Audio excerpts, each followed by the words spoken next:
शेख साहब ये जो रुकिया है, रुकिया में एक तरीका वो किया जाता है, مثلا तावीज़ लिखी जाती है, जी जी। तो या मतलब कुरानी तावीज़ या जिस तरह की तावीज़ है, तो इस तावीज़ जो है ना, क्या ये भी कोई शरई इलाज है तावीज़ का? जी, जी। इसका बता दीजिए। तावीज़ की दो शक्ल है। एक तावीज़ ऐसी रोशनाई, ऐसी स्याही से लिखा जाए जो स्याही तहलील हो सकती है, मतलब पानी में अगर डालने से उसका मतलब वो तो इसका बाज़ जो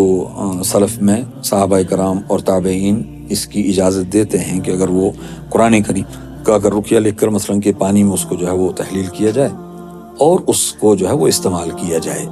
तो अगर मतलब इस पहलू से हज़रत अब्दुल्लाह बिन अब्बास, अबू क़िलाबा और बाज़ दीगर मतलब सहाबा और ताबीन में मेरे जहन में इस वक्त नाम नहीं आ रहे हैं, तो उनसे इस अंदाज से इलाज करना जो है वो साबित है। तो उससे इस्तिनास करते हुए हम भी मतलब इसमें कोई हरज और मज़ाक़ा नहीं है कि अगर तावीज़ लिखा जा रहा है और वो स्याही से या मतलब किसी उससे और वो मतलब तहलील हो रहा है पानी में, तो इसमें इंशाल्लाह कोई हरज और मज़ाक़ा नहीं है। अलबत्ता उस रोशनाई से जो तहलील नहीं हो रही है, जो मतलब जो मिटता नहीं, जो मिटता नहीं है, मतलब वो सीडी मार कर होता है। हाँ, जो मतलब उस अंदाज का जो है कलम, उस कलम को अगर लिख कर तावीज़ लिया जाए, अगर पानी में डाल रखें और वो वहीं रहे, उसका कोई भी असर मतलब ज़ायल ना हो, तो ऐसे उसका हरज, तो उसका कोई फ़ायदा मतलब उस अंदाज से इलाज करने का कोई फ़ायदा नहीं है। दूसरी जो किस्म है तावीज़ की है वो है लटकाने के ताल्लुक़ से, कि मतलब तावीज़ लिख कर, चाहे वो कुरानी तावीज़ हो या अदइया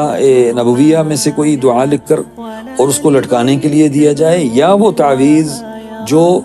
खानों में या हिंसों से लिखा जाए, तो वो तो मुतलकन हराम है या नाजायज़ है, क्योंकि उसका कुरान से या उससे ताल्लुक़ नहीं है, और हिंसे जो है वो मुहमल चीज़ है, मुबहम है, उसका कोई तो नहीं, तो वो तो नाजायज़ है। अलबत्ता जो कुरानी भी है उसको और दूसरे को लटकाना ये नाजायज़ है, क्योंकि अल्लाह के रसूल सल्लल्लाहु अलैहि वसल्लम के ताल्लुक़ से मुस्नद अहमद की जो रवायत है कि मन तअल्लक़ तमीमतन फ़क़द अशरक, कि जिसने तावीज़ लटकाया उसने शिरक किया। और दूसरी एक हदीस है कि मन तअल्लक़ तमीमतन फ़ला अतम्मल्लाहु लह,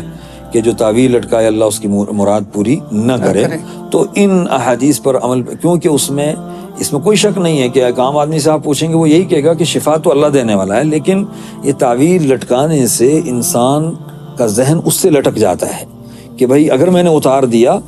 तो शायद मुझे कुछ हो जाएगा। इसका मतलब है कि अल्लाह रब्बुल इज़्ज़त पर भी उसका अगर यकीन है, लेकिन कुछ ना कुछ हिस्सा उसके ईमान का उस